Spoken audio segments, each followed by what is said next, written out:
thank you very much for joining me today.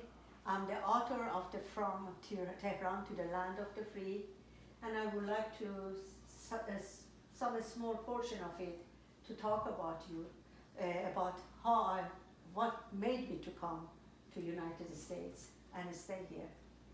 Originally, I'm from Iran, but at the same time, in Iran, I grew up in a very, very unnatural way of living.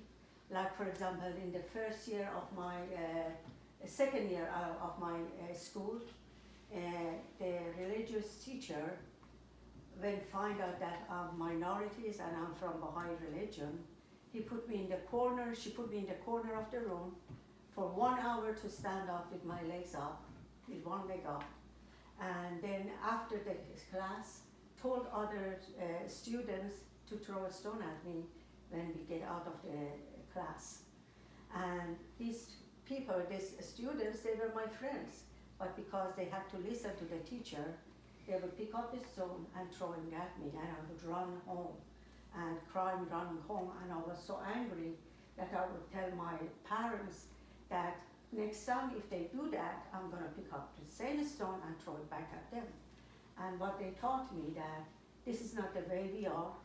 You're not going to do such a thing. What you did was fine.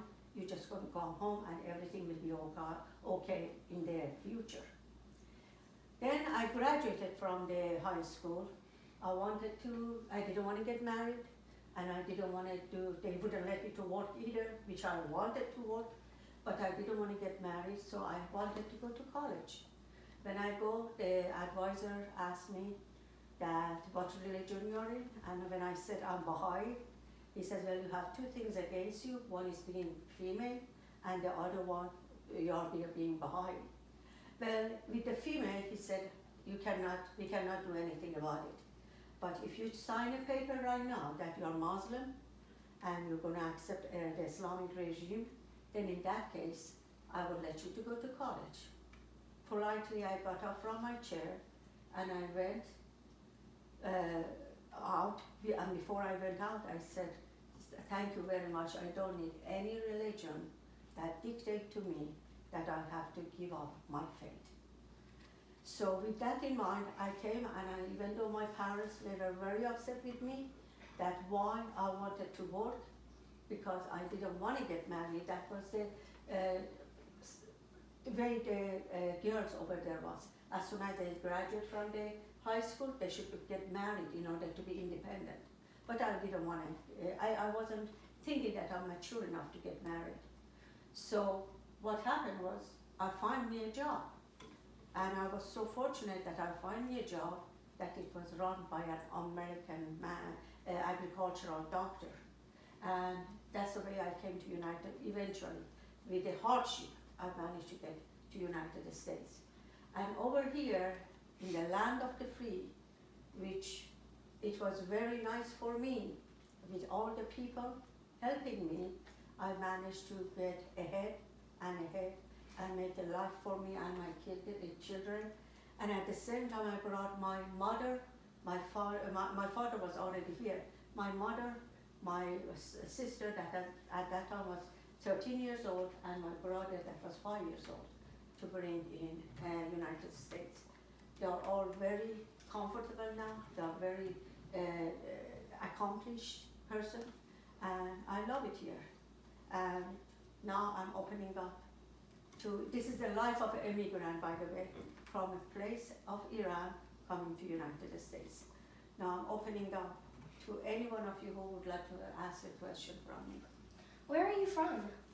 From Iran. Iran is the place in the Middle East. It's one of the, but I was raised in Tehran. I was only in Tehran. But it's a place that looks like a cat in the map of that Middle East, looks like a cat. And it's close to the Russia, close to the Turkey, close to the Gulf. And then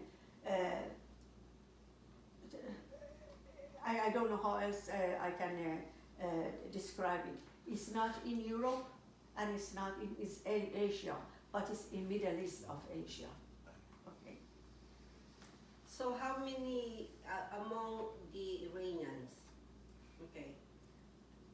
What is the percentage of Baha'is in Iran? Okay, at the present time, At the present but time. they are very persecuted a lot.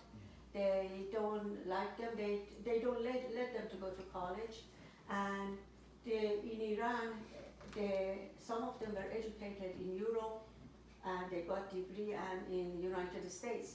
So what they did, even though they weren't allowed to go to college, the youngest one, they couldn't go around. They made it in their basement, Baha'i house in the basement. They made schools for them, and they made a deal with the America and Europe that if we take them through the courses that you all teach in Europe and United States, we take them through those courses. Would you accept in order to give them some kind of a credit, college credit, that in case they become graduated eventually, because we couldn't get that in Iran at all. I see. And they agreed. They agreed, and actually there are 2 Iranian boys that came recently, not recently, after revolution. They came, and now one of them is working in FDA as engineer, and the other one with IBM.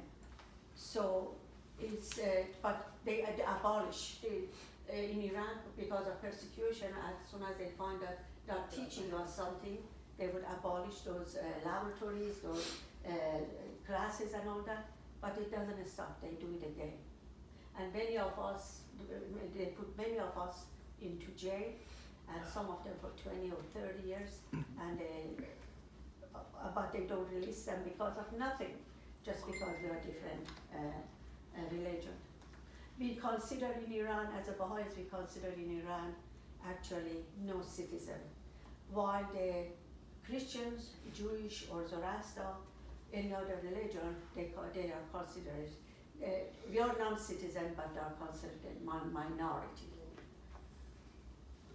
So mostly Iranians are Muslims. But I can tell you probably about 3% of us probably is non-Muslim, but the rest is Muslims, yeah. Why did you come to the US? Mainly it was to get education. That was my main.